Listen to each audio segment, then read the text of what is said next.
Bang Jimmy dengan bangganya menyampaikan kalau kata dia bilang mereka warga binaan. Saya tidak tahu label itu dari mana, karena setahu saya label warga binaan itu hanya bisa kita berikan terhadap orang-orang yang berada di dalam naungan lembaga permasyarakatan yang dimana secara langsung dibawahi oleh Kemenkumham. Nah, ini menurut gue agak janggal rekan-rekan untuk kita simak bersama. Kalau Bang Jimmy bilang mereka yang ada di dalam kerangkeng bebas memilih kegiatan mereka. Kalau mau kerja bisa diajukan kerja. Kalau mau tiba-tiba diving bisa diajukan karena Pak Bupati murah hati. Bisa simak lah bareng-bareng kalau jawaban Jimmy ini ada kontradiktif. Jadi apa yang produser inginkan, yang mendesain Jimmy tampil di sini tidak sesuai dengan aktornya. Jadi Bang Jimmy ini kurang cocok jadi aktor menurut gue sih. Ya pertama syukurlah kalau Bang Jimmy sudah terlepas dari pengaruh narkoba itu. Tapi rahang masih agak goyang ya Bang Jimmy ya. Masih agak gini-gini rahang itu ya. Oke lah.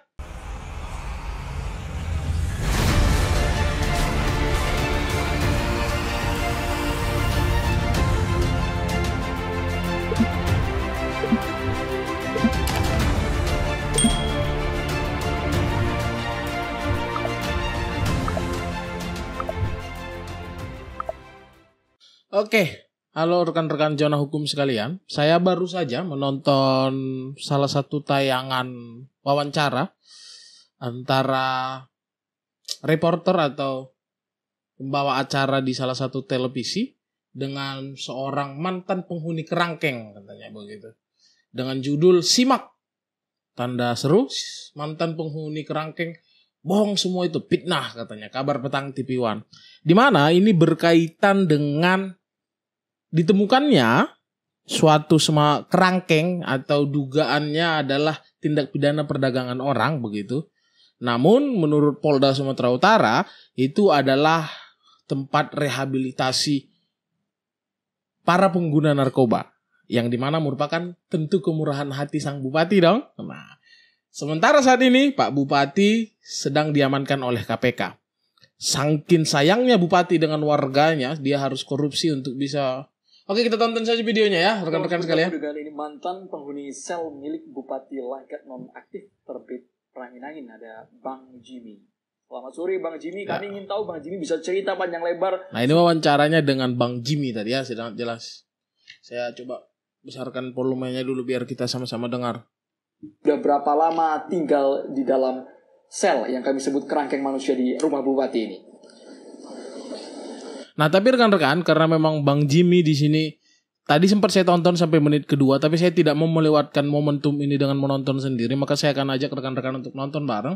Mungkin saya akan menanggapi atau memberikan komentar dari pernyataan-pernyataan Bang Jimmy sama seperti dialek ataupun logat dari Bang Jimmy ini sendiri begitu. Jadi kalau Bang Jimmy nanti tonton, dia merasa ngobrol dengan temannya gitu. Saya ini. Nah, ini di awal suaranya serada putus-putus nih. Saya tinggal masuk ke rehabilitasi ini tahun 2018 bulan 6. Oke. Dan saya keluar tahun 2020 bulan 10. Oke. Kurang lebih 2 tahun 4 bulan Bang Jimmy ada di kerangkeng. Itu. Halo Bang Jimmy. Bang Jimmy, waktu masuk ke dalam kerangkeng itu Bang Jimmy dikasih tahu kenapa Bang masuk ke dalam kerangkeng Bang? Itu dari tua Bu. Dari orang tua saya menyerahkan saya ke rehaban ini. Diserahkan kenapa Bang Jimmy? Waktu itu Bang Jimmy ada sakit atau ada apa Bang Jimmy? Karena penyalahgunaan narkotika. Bang Jimmy, kami ingin tahu fasilitas, mungkin makanan, bagaimana kegiatan yang ada di dalam sana, apa saja yang Anda dapatkan, Bang Jimmy bisa cerita. Kalau fasilitas makanan itu pertama gini Bang Jimmy ya, aku mengamati kalau kayaknya belum ada deh kesadaran masyarakat atau masyarakat di daerah Sumatera Utara khususnya untuk menyerahkan anak atau sanak keluarga yang diduga menjadi penyalahguna narkoba. Kayaknya sih belum ada kesadaran itu. Yang ada mereka malah takut begitu. Walaupun sebenarnya undang-undang menjamin jika memang ada kesadaran untuk diserahkan untuk direhabilitasi sebenarnya. Berarti keren juga ini Bupati Langkat ini ya. Mungkin kita juga harus apresiasi aparat kepolisian setempat karena memberikan edukasi hukum kepada masyarakat sehingga masyarakat mengerti untuk menyerahkan diri. Tapi seharusnya bukan ke bupati menyerahkan dirinya, tapi ke BNN untuk dilakukan asesmen kan begitu. Sehingga proses dan asesmen rehabilitasinya sesuai dengan aturan undang-undang yang berlaku saat ini, bukan bupati, begitu loh. Satu hari kami 3 kali makan. Kalau soal makanan itu berlebihan. Wah, kata Bang Jimmy, kami 1 hari 3 kali makan. Kalau soal makanan itu berlebihan, begitu kan? Berlebihan apanya nih Bang Jimmy? Berlebihan kuahnya. Apa yang diberitakan selama yang ada sekarang itu bohong semua itu, Pak. Nah, di sini yang menarik. Di sini baru ditanya tentang makan di sana seperti apa. Bang Jimmy tadi sudah jawab kalau makannya berlebih atau 1 kali 3 hari begitu 1 hari 3 kali begitu. Namun yang anehnya ada semacam komentar defense begitu. Komentar untuk seolah-olah mau membela sang bupati yang punya kemurahan hati luar biasa dengan menyampaikan apa yang diberitakan di luar itu bohong semua itu Pak. Fitnah itu lo entar dulu kenapa tiba-tiba sampai di situ? Jangan-jangan pesanan begitu loh. Maksudnya Bang Jimmy ini memesan di salah satu marketplace gitu. Fitnah. Bohong semua itu Pak. Wah, bohong semua. Kalau orang Medan nonton Jimmy ini ada satu kata yang tepat. Banyak kali cerita kau Jimmy gitu. Satu kalimat maksud gue. Nih waktu di dalam abang bilang tempat rehabilitasi, tapi ada yang bilang ini tempat kerangkeng bang. Bang Jimmy di dalam itu aktivitas atau kegiatannya ngapain aja bang? Itu kita Pak, Bu, kita punya kegiatan kita gitu daripada kita di dalam kerangkeng terus kan kita merasa jenuh. Jadi kita memohon ingin keluar dan diberi kegiatan. Nah, ini yang menarik. Bagaimana mungkin seseorang yang tengah menjalani rehabilitasi bebas memilih kegiatannya sendiri? Nah, ini rehabilitasi atau apa begitu loh. Di sini ada kejanggalan. Bukankah program rehabilitasi bagaimana seseorang yang menyalahgunakan atau korban dari penyalahgunaan narkoba dibuatkan suatu semacam konsep terapi untuk bagaimana bisa terhindar dari pengaruh adiktif atau ketergantungan itu. Namun di sini Bang Jimmy dengan bangganya menyampaikan kalau kata dia bilang mereka warga binaan. Saya tidak tahu label itu dari mana.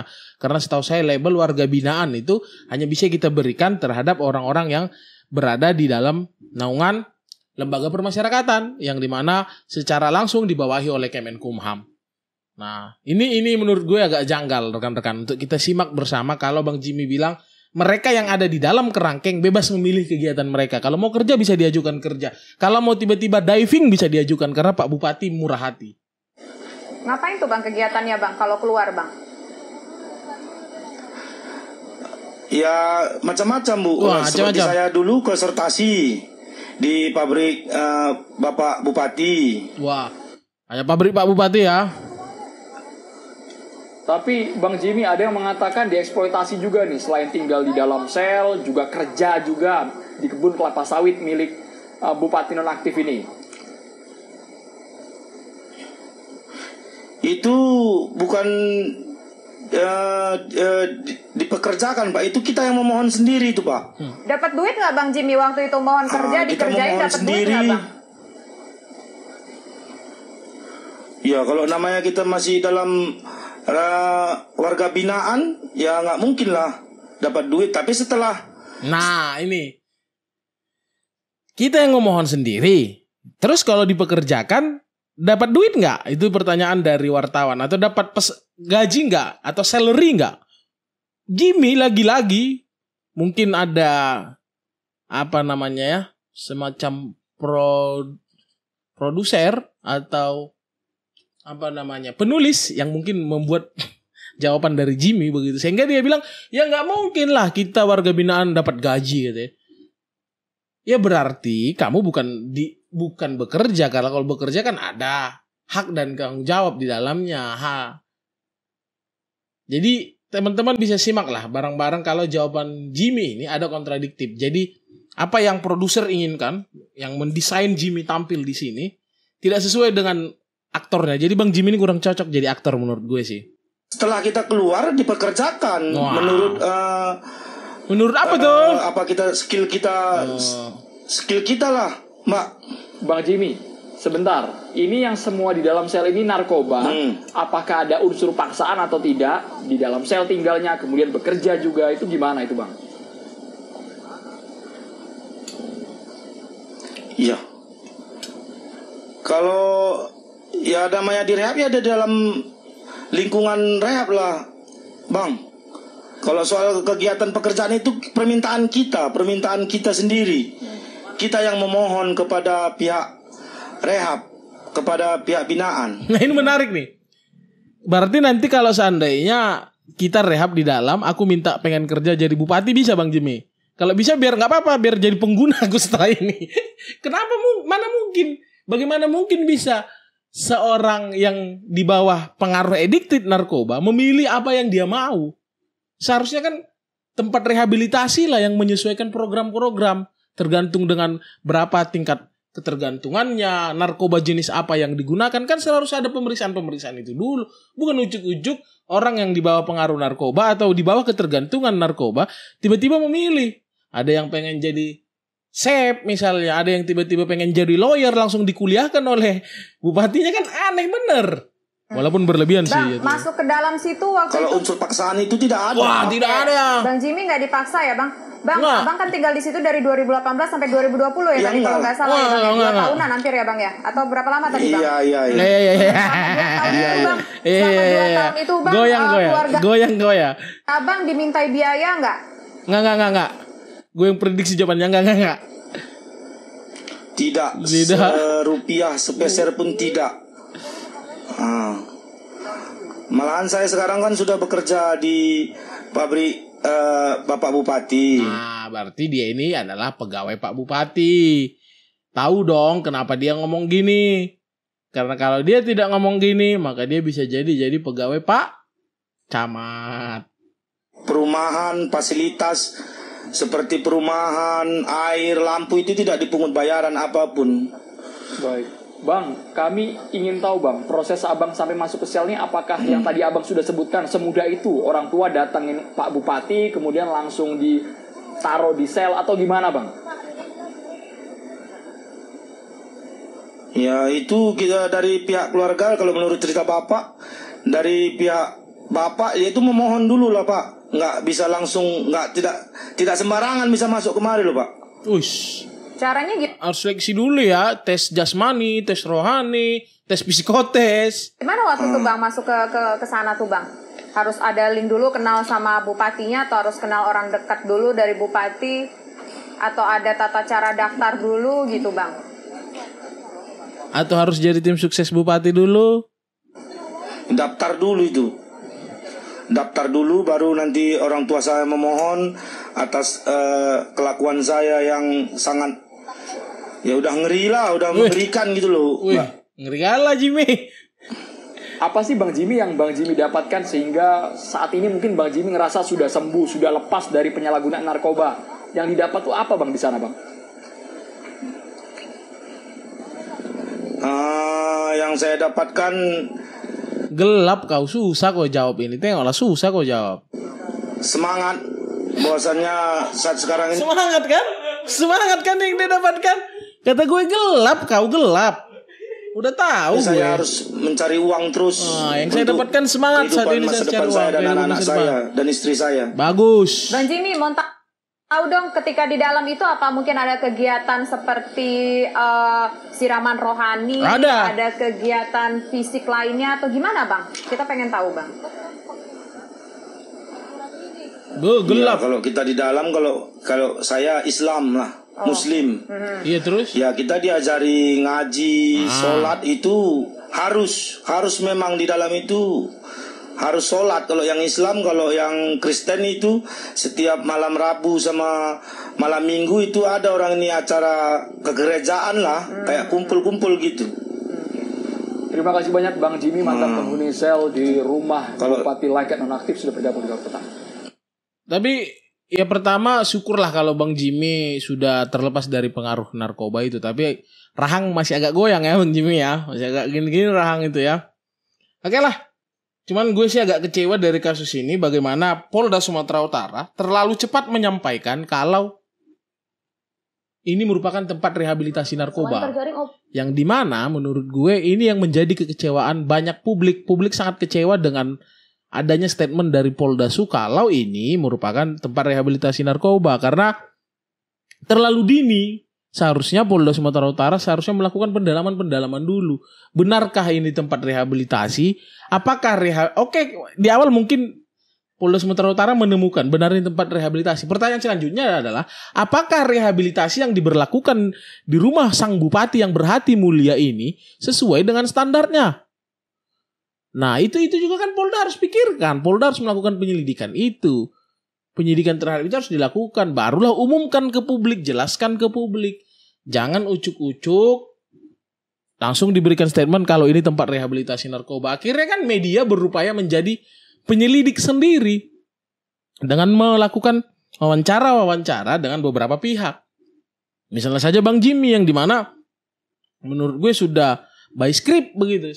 Walaupun ya untuk menjadi seorang aktor kan tidak mudah. Jadi itu menurut gue sih penting untuk bagaimana dalam melihat suatu kasus, apalagi sang bupati ini kan kerangkeng ini sebenarnya bagian dari rentetan kasus panjang. Awalnya kan kasusnya adalah dugaan tindak pidana korupsi. Namun terkuaklah ternyata ada kerangkeng di dekat rumahnya dan lain-lain. Akhirnya terkuaklah. Sehingga saya sih berharap ada kehati-hatian dalam proses penegakan hukum. Itu sebenarnya inti dari video ini. Bagaimana aparat penegak hukum, baik itu kepolisian dalam hal ini yang sedang menangani kasus ini, baik nanti pun KPK ataupun kejaksaan dan aparat kepolisian, aparat penegak hukum lainnya memiliki kehati-hatian dalam proses penegakan hukum. Mengapa demikian? Karena di dalam setiap proses penegakan hukum ada hak-hak publik yang harus dipenuhi. Karena aparat penegak hukum merupakan mandatori kewenangan negara. Itu kira-kira yang ingin gue sampaikan di video kali ini. Terima kasih rekan-rekan Zona Hukum yang sudah menonton video ini. Mohon maaf kalau video settingnya kurang prepare karena memang ini video dadakan saat tadi gue tonton YouTube. Kurang lebih 2 menit gue pengen ajak lu semua untuk menonton ini dan mendiskusikannya. Bagaimana pandangan lu semua? Silahkan sampaikan di kolom komentar. Terima kasih. Jangan lupa like, comment, share, subscribe. Dan Zona Hukum sebagai Legal Training and Education Center, kami menyediakan tempat pendidikan dan pelatihan hukum untuk kalian semua. Bisa langsung berangkat ke bit.ly/kelas Zona Hukum. Di sana kalian bisa pilih topik yang kalian inginkan dan dapat dipelajari kapanpun dan dimanapun. Terima kasih. Jangan lupa like, comment, share, dan subscribe. Sampai ketemu di video selanjutnya. Dadah semuanya.